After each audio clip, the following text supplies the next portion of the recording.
আমার ছেলেকে আলহামদুলিল্লাহ আমরা পেয়েছি, সুস্থ অবস্থায় পেয়েছি।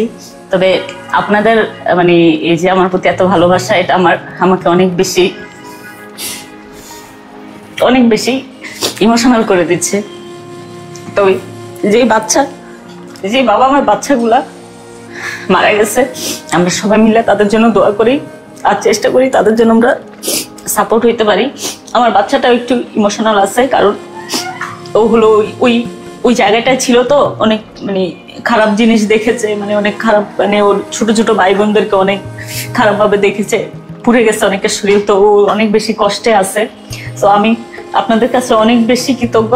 সবাই ভালো থাকবেন আর সবাই দোয়া করবেন মাইলস্টোনের বাচ্চাগুলো যেন, যে কয়জন সুস্থ মানে অসুস্থ আছে তারা যেন সুস্থ হয়ে যায়। আমি আসলে কথা গুছিয়ে বলতে পারতেছি না, অনেক বেশি ইমোশনাল আছি। তবে আল্লাহর কাছে শুকরিয়া যে আমার ছেলে সুস্থ আছে। আসলে বেসিক্যালি ও আমার বড় বোনের ছেলে। ছোটবেলা থেকে মানে হয় না যে আমার জায়ানকে আমি অত মানুষ করি নাই, আমার বোনের ছেলেকে আমি ছোটবেলা থেকে আমার ছেলের মতো মানুষ করছি, কারণ তখন আমি অনেক ছোট ছিলাম। সো দেখা যায় তো আমার খেলার সাথী ছিল এরকম টাইপের।